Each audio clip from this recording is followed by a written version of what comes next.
Modern Warfare 2. Now, this game is a little bit controversial because it's like a lot of people don't like the multiplayer. And I kind of missed the boat on this game. This was kind of in the period where I was not playing Call of Duty because I didn't really pick up Call of Duty until like Black Ops 6 because I picked it up in 2019 MW and then I dropped it because I was like, new gen COD, I don't really vibe with it. And then I picked it back up with Black Ops 6 and I went back through the games that I missed. Like I replayed Modern Warfare 2019 and then I played Modern Warfare 2 2023 and I really liked it. Now, obviously I didn't play the multiplayer because I missed the multiplayer, but the actual single player, I felt it was fun. I felt it was good. I felt it was a good time, really. Now, is it one of the best Call of Duties ever made, single player wise? Absolutely not. There are so many better Call of Duty single player, and if I was to say to get into any of them, you know, you got Black Ops 1 story, you got the Modern Warfare 2 story from 2009, you've got all these other stories, World at War. I mean, yeah, but I still enjoyed this. I still enjoyed this a lot, and it was quite surprising. So let me get into my favorite mission. So what I really enjoyed was this mission. Basically, I'll just give you a rundown of what the mission was. I'll show some gameplay in the background. You basically need to find these missiles for the government because the American missiles have been stolen, and the person who is transporting them is a Mexican cartel. So Soap on his own goes in to infiltrate this compound or infiltrate this mansion where these cartel members stay, and we're basically, the whole point is that we're looking for the leader of the actual cartel. So firstly, before you even get in, you enter this room and you sit down and you start getting asked questions, and you have to know the answers to the questions. Now, if you get the questions wrong, I'll show it on screen now. There's different things I purposely got wrong. You can see that you just die. So you have to know what happened a few missions ago, and you have to answer these questions correctly. And if you don't, they know that you're lying and they'll kill you. And the whole point of this beginning bit where the tension builds is when you are in the elevator before you go into the interrogation room, Alejandro, I can't say his name, Alejandro says to you, you must tell the Mexican cartel everything they want to know. It doesn't matter if it's, you know, the leader of the secret operation Graves, his name, or if it's Alejandro. And so literally says to Alejandro, he goes, well, what happens if they want to know your name? Do I tell them your name? And literally as he says, the elevator door opens, and it's like, oh my gosh, how much are we allowed to say right now? Now, he said say everything, but we've just said, can we say your name? And we've not got a reply. Everything they want to know, you're there here. Tell them everything. Everything. Mexican Special Forces, American BMC's Shadow Company, Philip Graves. All truth.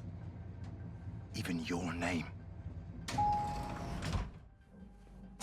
So anyway, I really like that bit because it builds tension, and it also, you have to use your brain a bit because you have to remember what's happened a few missions ago.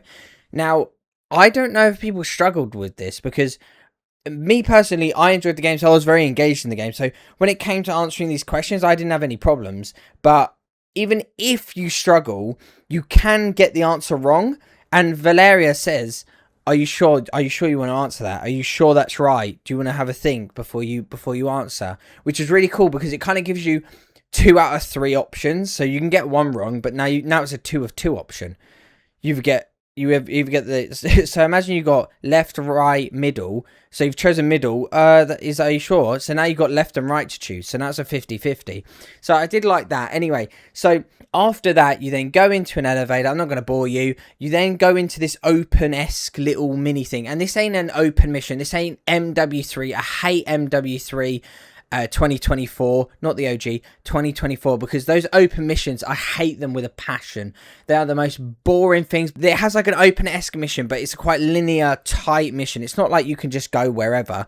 It's quite tight in terms of what you can see and what you can do, which I enjoy. It's not like, you know, open random crappiness. There's different entry points, there's different ways of doing stuff, and that's what I like as well, is there's so many different ways of doing the same thing. Like, for example, you can walk up to where this guard is standing on the stairs, and he walks away shortly after you get there. And Ghost, I don't know if it's Ghost or Graves or Alejandro, I've forgotten who says it, but they say you can follow the guard or you can go up the stairs. And what I've really liked about that is you don't know if it's good to follow the guard. You don't know if it's worth following the guard. So you can just go straight upstairs if you want. But if you decide to follow the guard, he will then lead you to where him and another guard is. You kill them both and you get access to an armory. And this armory gives you silencers. It gives you a gold AK. It gives you a M4 with a grenade launcher. So you've now got a whole arsenal. And now you can go upstairs with a whole arsenal of weapons, instead of just going up the stairs with nothing, you know? So I like that kind of diversity in terms of you can go up the stairs, but you can also go in the garage and get all this armory stuff and get all this loot. So I really like that as well. So the way I usually complete this mission, because I've played this mission quite a few times, the way I complete this mission is I usually speedrun it a little bit. I go up the stairs, you can then climb onto the roof, kill the guards on the roof, and then you can actually use the elevator to drop it down and go on the 3rd floor. Now, this is not the only way to complete this. The way that, I don't know if it's the intended, but the guided way that they try and get you to go about the mission is to find the, like, second head guy called Diego. He's this bald man.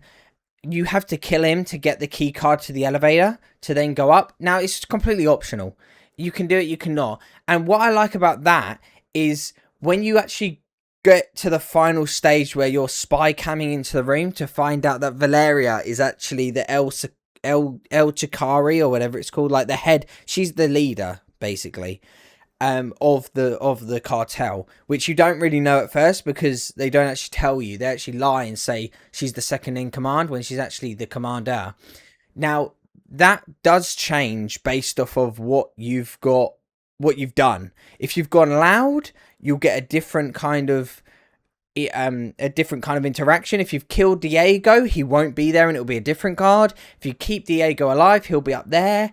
If you go silently, then they'll act all casually in there and they won't react. So it's really cool that they change it up. It's not a huge change up, it's a very slight change up, but the way that they've taken the detail to put that in, where, you know, a lot of people probably wouldn't replay the mission. I just replay it because it's really fun. So yeah, I've just showed them in the background now of all the different kind of things. I've got subtitles as well, so you can read those. But one of them, Diego or the guard, is like freaking out, going, "We need to leave. We need to leave." That's when you go loud, and they're like, "We need to get out of here because it's not safe. We need to get out of this place." And Valeria is just like a boss lady, and she's like, "You sort it out. Don't come to me with problems." So I really enjoyed the mission. I thought it was fun. I would say though, one downside of the mission is when you replay it, you have to spend like 5 to 8 minutes of just walking, interrogation room, answer questions, get up, walking, elevator, and then you can start the mission. So unfortunately, you can't skip that part. So when I replayed this about 4 or 5 times just for this video to get the footage of a loud playthrough, of a stealth playthrough, of a going on the roof, getting Diego's card, all these different playthroughs that I did. And it would be mind-numbing when you're just like waiting, you're waiting. There's no skipping, but you know, it is enjoyable and I do like it a lot. But yeah, let me know if you guys enjoyed this level as much as I did. I just thought it was fun. And when I say when I with the title with this video, I said it's like my favorite COD mission of this generation. That is this generation of COD. That's from like 2019 upwards. And I like the replayability and I love the actions it gives you. Obviously, I'm not saying this is the best mission ever. You know, what's that? There's an MW1 mission called like House, when you go for a house and you know, break in and you're like all stealthy, and that's a sick mission. I'm not saying this is the best mission ever, but this is like my favorite replayability. It was such a surprise as well of how much I actually enjoyed it that I just wanted to talk about it.